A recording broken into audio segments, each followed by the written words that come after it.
Topic है वो अलैंगिक जनन। अलैंगिक जनन ए सेक्सुअल रिप्रोडक्शन आपको मैंने बताया था कि ऐसा जनन की वह क्रिया जिसमें नर जन्नांग और मादा जन्नांग की कोई आवश्यकता नहीं होती है, उसे क्या कहते हैं?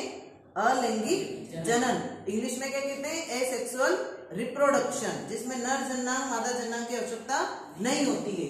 अब आपने इससे पहले वाले टॉपिक में अलैंगिक जनन के बहुत सारे प्रकार देखे थे, है ना। ऐसे ही अलैंगिक जनन के जैसे हाइड्रा में मुकुलन देखा था, हमने देखा था ना, अमीबा में विखंडन देखा था। इसी तरह से पुनरुद्भवन की क्षमता होती है कुछ जीवों में। ऐसे ही अलैंगिक जनन का एक प्रकार होता है कायिक जनन।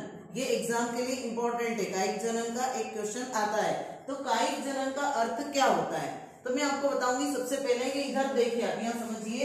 जैसे सपोज कीजिए एक पौधा है ना, इस पौधे में यहाँ पे ये जड़ें होती है, ठीक है, ये यहाँ पे पत्तियां होती है, ये इसका तना है ना, और उसके अलावा ये इसका फ्लावर है। तो इसमें क्या होता है कि पौधे में जनन अंगों को छोड़कर, कायिक जनन वह जनन है जिसमें पौधे के जननांगों को छोड़कर, जननांग मतलब पुष्प, फल, बीज उसके अंदर जो होता है, उसके अलावा कौन कौन से भाग से? जड़ से, तने से या फिर पत्ती से यदि नए पौधे का निर्माण हो जाए तो उस जनन को कहते हैं कायिक जनन। समझ में आई बात? वेजिटेटिव रिप्रोडक्शन मतलब पौधों के जननांगों को छोड़कर अन्य किसी भाग से, वो भाग क्या कहलाते हैं? कायिक भाग। ये पत्ती, तना और जड़ ये मिलके कहलाते हैं कायिक अंग। इनको कहते हैं कायिक भाग या कायिक अंग। ये जनन अंग नहीं है। जनन अंग को छोड़कर नर और मादा जन्नांगों, तो वो पुष्प में होते हैं, बीज होते हैं, इनको छोड़कर तो जड़, तना, पत्ती मतलब कायिक भागों से निर्मित होने वाले, है ना, वो क्या कहलाता है? कायिक जनन।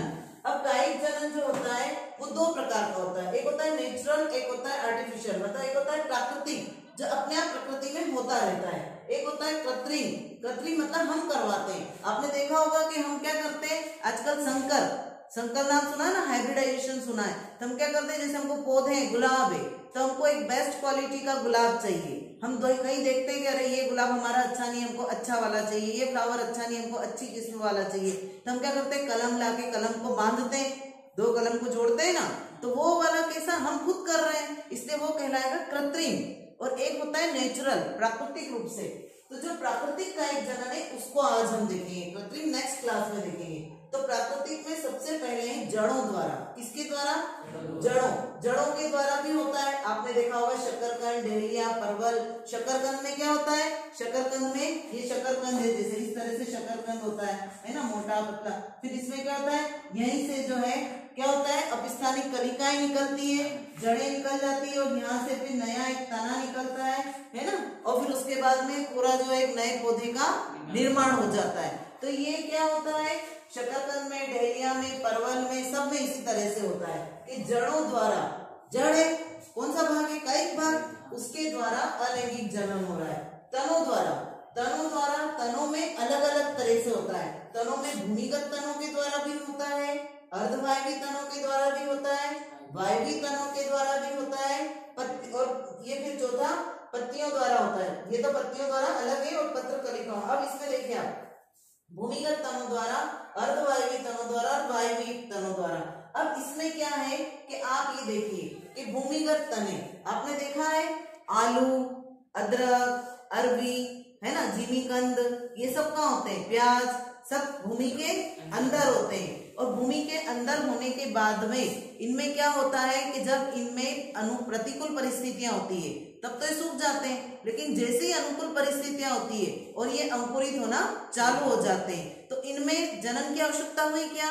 नहीं हुई, क्योंकि कौन सा हो रहा है? खुद के शरीर से ही, मतलब मात्र पौधे से ही नए पौधे का विकास होना ही कायिक जनन है। तो इसमें देखो, उन्होंने पहले भूमिगत तनों में बताया प्रकंद। प्रकंद मतलब अदरक। अदरक को आपने देखा होगा, अदरक कैसा बढ़ता है? शेप हॉरिजेंटल, है ना, ऐसे आड़ा लेटा हुआ ऐसे बढ़ता जाता है। और उसमें क्या होता है? स्केल्स पाए जाते हैं, इंटरनोड्स होते हैं, संधियां होती है, पर्व संधि, संधि होती है, नोट्स होते हैं, गठाने जो दिखती है उसकी आपको, वहां से क्या होते हैं? नई नई शाखाएं निकलना प्रारंभ हो जाती है अंकुरित होकर। तो ये अदरक में होता है।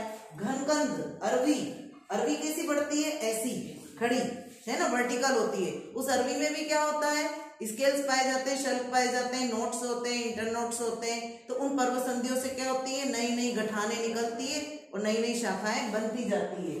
कंद आलू, आलू का आपने देखा होगा, देखो आलू का भी सीजन है, आलू बो रहे हैं अभी, इसी सीजन में बोते हैं। कब बोते हैं, कब बोते हैं आलू, कौन से सीजन में बोए जाते हैं? छोटे छोटे आलू कब आते हैं, नए आलू ठंड में आते हैं, है ना। तो जब आलू ये देखो, जैसे ही इनको अनुकूल प्रतिकूल परिस्थितियों में सूख जाते हैं और जैसे ही अनुकूल परिस्थितियां आई, तो ये देखो अनुकूल परिस्थितियों में इनमें अंकुरण चालू हो गया। क्या हो गया इनमें, अंकुरण। अंकुरण मतलब इनकी जो आंखें होती है, जब हम बोते समय क्या ध्यान रखते हैं कि ये जो कलिकाएं हैं, है ना, ये गड्ढे जो है आंखें, इन्हीं से कलिकाएं निकलती है अंकुरण होके, और यहाँ से नई कलिकाएं उगेगी और नए पौधे का विकास होगा। और ये बाहर की तरफ, पूरा पौधा बाहर की तरफ निकल के आता है, और ये कंद पूरा जो है अंदर की तरफ जमीन में रहता है। तो इसको कहते हैं, आलू को कहा जाता है कंद, है ना। फिर ये भी इसी का उदाहरण है, भूमिगत तने का और कायिक जनन का। मैं आपको एग्जाम्पल इससे बता रही हूँ कि कई बार एग्जाम में जब आपके ऑब्जेक्टिव होते हैं या कॉम्पिटिटिव एग्जाम में केवल एग्जाम्पल पूछ लेते हैं। प्रकंद का उदाहरण, घनकंद का उदाहरण, कंद का उदाहरण, शल्ककंद प्याज, प्याज में क्या होता है, छिलके छिलके छिलके होते हैं, शल्क होते हैं और अंदर कली होती है, उस कली से भी निर्माण हो जाता है। तो ये जो है शल्ककंद है। फिर अर्धवायवी तने, अर्धवायवी का मतलब क्या है, आधे तो ऊपर वायु में और आधे नीचे जमीन में। तो इसमें जैसे ऊपरी भूविस्तारी, इंग्लिश में ध्यान रखना, इसको कहते हैं रनर। रनर मतलब रेंग कर चलने वाले, ऐसे ऐसे इनकी वृद्धि ऐसे ऐसे होती है। कौन है उसमें, दूब घास, दूब घास ऐसी बढ़ती है ना। तो ये दूब घास, ब्राह्मी, ये ऊपरी भूविस्तारी है। फिर अंत भूविस्तारी पुदीना, गुलदाउदी, पुदीना कैसे बढ़ता है, थोड़ा सा तिरछा बढ़ता है, ऐसा तिरछा बढ़ेगा ये, है ना। और फिर उसके बाद में कैसे निकल के आ जाता है बाहर की तरफ, गुलदाउदी है। भूविस्तारिका, जलकुंभी, पिस्टिया, जलकुंभी को देखा है ना, जलकुंभी में क्या होता है, ऐसे यहाँ पे ऊपर की तरफ ऐसी पत्तियां गुच्छों में इकट्ठी हो जाती है और यहाँ नीचे इसकी जड़ें होती है। तो ये जलकुंभी है, पिस्टिया है, ये भूविस्तारिका, इसको कहते हैं ऑफसेट। उदाहरण पूछते हैं और इसका ऑफसेट का उदाहरण बताइए, जलकुंभी, पिस्टिया। सकर का उदाहरण बताइए, पुदीना, गुलदाउदी। रनर का उदाहरण बताइए, दूब घास। और ये भूविस्तारी, वेलिस्नेरिया और अरबी, है ना। इसमें अरबी में भी क्या होता है, अरबी से नीचे की तरफ जो है ये जड़ें निकलती है और फिर ऊपर की तरफ भी ऐसा एक पौधा निकल जाता है। तो ये अरबी में होता है। फिर उसके बाद में वायवी तनों द्वारा, वायवी तनों में अमरबेल, गन्ना, नागफनी, इनमें क्या होता है, अमरबेल, गन्ना, नागफनी में कि इनमें या तो कभी कभी इनमें निषेचन की क्रिया नहीं हो पाती है या फिर इनको अनुकूल परिस्थितियां नहीं मिल पाती है। तो ये क्या करते हैं, इनमें भी कायिक जनन होता है। गन्ने को आपने देखा है कि गन्ने के साइड में क्या होता है, ये यहाँ पे इनमें भी गठाने पाई जाती है, ये हिस्सा इसका जमीन के अंदर है। तो यहाँ से नई क्या निकलती है, अपिस्थानिक कलिकाएं निकलती है पर्व संधि से, और फिर इसी से पूरा एक नए पौधे का निर्माण हो जाता है। तो ये इस तरीके से इसमें होता है। पत्तियों द्वारा ब्रायोफिलम में, किसमें, ब्रायोफिलम में। अब ब्रायोफिलम की जो पत्ती होती है, इसको ब्रायोफिलम को पत्थर चट्टा भी कहते हैं। क्या कहते हैं, अजूबा भी कहते हैं, पत्थर चट्टा भी कहते हैं। आपने देखा भी होगा कई जगह कि ब्रायोफिलम की जो पत्ती होती है थोड़ी सी मोटी होती है, उसमें ये इस तरीके से यहाँ पे ऐसा कटाव होता है। ये इसका चित्र सहित पूरा आता है वर्णन, कायिक जनन ब्रायोफिलम में या अजूबा की पत्ती में या पत्थर चट्टा। फिर नाम बता रही हूँ मैं, ब्रायोफिलम, अजूबा, है ना, पत्थर चट्टा। इसका औषधि गुण भी होते हैं इसके बहुत ज्यादा। इनमें कायिक जनन होता है, वर्धी जनन, वेजिटेटिव रिप्रोडक्शन। कैसे होता है अजूबा की पत्तियों में, कि इनमें क्या होता है, जब प्रतिकूल परिस्थितियां होती है तब तो कुछ नहीं होता है, और अनुकूल परिस्थितियों में यहाँ से ऐसी कलिकाएं निकलना चालू होती है। ये अपिस्थानिक कलिकाएं निकलती है, ये ऐसी किनारों किनारों से इस तरह से। और फिर क्या होता है, जैसे ही कभी ये जमीन के टच में आती है, इनको पानी वानी मिलता है, अनुकूल परिस्थितियां मिलती है और ये अंकुरित हो जाती है और नया पौधा जमीन में गिर जाती है तो भी नया पौधा बन जाता है। इसको आप यदि जमीन में बो देंगे तो उससे पूरा नया पौधा बनेगा। तो ब्रायोफिलम की जो पत्तियां होती है, ये देखो मैं आपको दिखाने के लिए लेकर आई हूँ।